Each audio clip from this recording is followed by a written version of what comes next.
pressure on the heart, which means the heart can't really fill. Okay, because we're talking about the pericardium, also the pericarditis. Yeah. So like, okay, hold on, I'll give it a second. It's like filled with fluid. Which means the heart can't really fill, so JVD, it like backs up. Muffled heart sounds because the heart is so compressed, it can't really fill and contract correctly. Hypotension because less filling capacity, so less fluid to go out. Makes sense. Pulsus paradoxus, when the patient takes a breath in, increased pressure in the chest cavity, which puts even more pressure on the heart, which makes the systolic blood pressure drop AF. That makes sense. Because it goes like pericarditis, which can cause pleural effusion, which is like there's some fluid, but then it goes to cardiac tamponade, which is like there's so much fluid that it's really restricting the heart from beating. And so like okay, with any inflammation, we talked about like there's fluid in any inflammation because like we're sending white blood cells and like we're sending like stuff to like go to it so that it like flushes it out and such. But then sometimes when that inflammational fluid, whatever, builds up, it causes an infection, or it gets worse, pericardial effusion. Then there's tamponade, where it's like so much fluid that it's like literally pressing down on your heart. Mm-hmm. Management: echo pericardial centesis, can test for bacteria, cancer.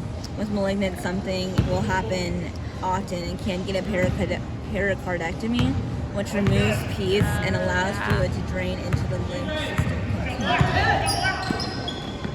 Interventions, monitor for signs and symptoms, vitals, prepare for paracentesis. Isn't it like Dr. Ryan's uncle or someone had like a continuous? I think he had like lung cancer or heart. Oh, maybe it was maybe.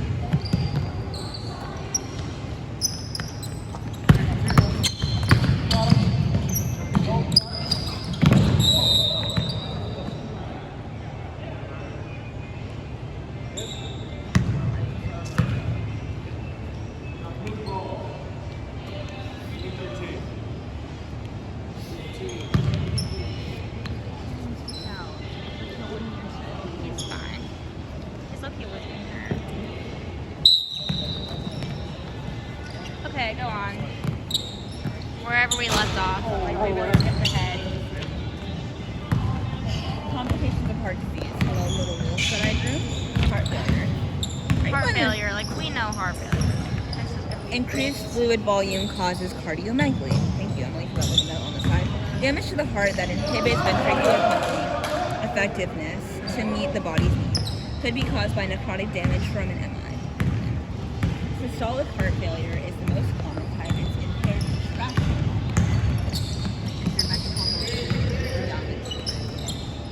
Diastolic heart failure is impaired filling. So the stiff ventricles are resisting filling lots of blood in the optimal ventricles. Are heart failure and congestive heart failure the same thing?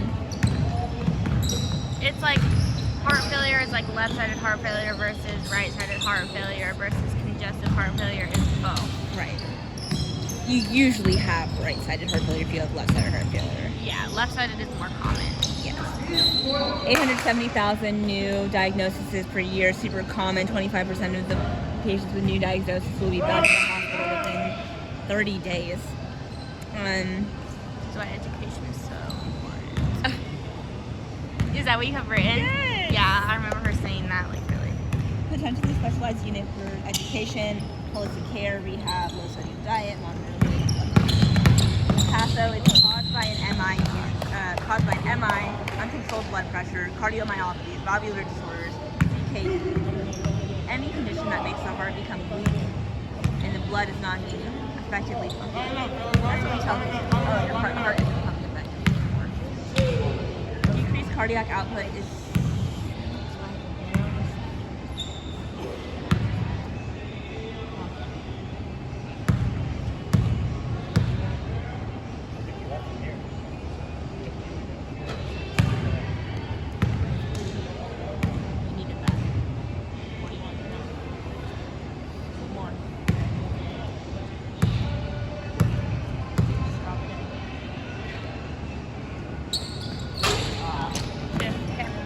Anyways, go on.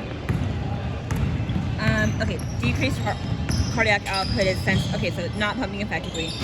Decreased cardiac output sensed by the baroreceptors. SNS releases and epi it's and like, norepinephrine and it makes it worse. more efficiently. True. And effectively. Is it like increases heart Ross? rate and contractility. Yes. Vasoconstriction throughout the body, specifically in the kidney. Releases renin and angiotensin. Angiotensin in the lungs. It like makes more fluid and like tries to get more fluid to compensate for Yeah, the then it like lack vasoconstricts basically. of fluid that it thinks it has because of the reduced cardiac output. But really, there's enough fluid. It's just not getting out. It's just not getting It's out. backing up. So then it's gonna back up even worse, even worse. Like what's the other one that it does that for? Where it's like trying to like compensate the baroreceptors, like also trying to compensate and like activate RAS, but it's actually just making it worse. Portal hypertension. Yes. We're so damn smart. We're so smart We're so smart. and so sexy. Like we really And we have great know eyebrows. everything about being a nurse. I would trust me. I just ripped this off. That's okay. The other one already ripped off a long time ago. Okay. Then it causes heart failure. It's like third speed, like in the heart. It's like going up in the lungs. Ice cream. Like we could probably convince you to take ice cream all the way home. Probably. Trying to compensate while actually increasing blood volume, adding more pressure to the ventricles, reducing cardiac workload, blah blah blah blah blah blah blah blah. Because she has to get work at what time tomorrow? Hopefully not 6. That would suck. Congestive heart failure starts on the left side. When the left-sided heart failure causes right-sided. Ooh, he has to be there at 6 tomorrow. You might not Blood want goes to ice the cream. right atrium and pulmonary system, causing pulmonary congestion, increased blood pressure, backs up into the right side, backing into the systemic system, causing systemic edema. So, it goes back into the systemic system. Left ventricle backs up into the right atrium, backs up into the pulmonary system, backs up into pulmonary congestion, and causes increased pressure, backs up into the right side and causes systemic. Which is why it's left-sided causes right-sided. If left-sided is like bad enough, it's affecting the whole heart. Okay. I just went over that. Clinical manifestations. Right-sided heart failure, aka poor heart now.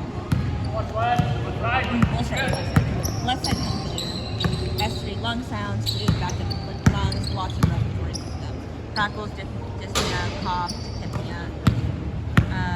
Pulmonary edema, low oxygen can cause confusion, hard to breathe when lying flat, paroxysmal dyspnea, nocturnal dyspnea, prop them up, might need to sleep in a recliner, elevate their legs. You don't elevate their legs before they get fluid off.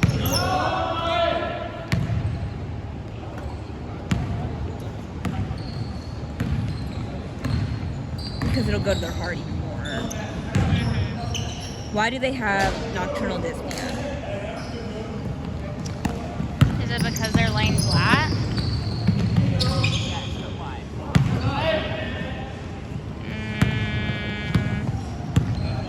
Because like all of the fluid is like even with the heart, and it's like all like staying everywhere instead of going down. I have no idea. I hate the way this guy moves. Pretty sure floppy hair. He just like pisses me off. He's so uncoordinated with his movements. I like haven't paid attention at all. Like genuinely haven't paid attention at all. Sorry, Jamers. Like he just like uses his tallness like and like knocks people out of the way, but he's actually not very good. See? Okay. Right-sided heart failure is systemic. The fluid is backing up systemically, causing systemic edema in the dependent extremities. So this is like the vacuum isn't working. Vacuum isn't working. True. Jugular vein dissension, hepatomegaly, tenderness in your right upper quadrant, ascites, ascites, weight gain, fatigue. Oh my gosh.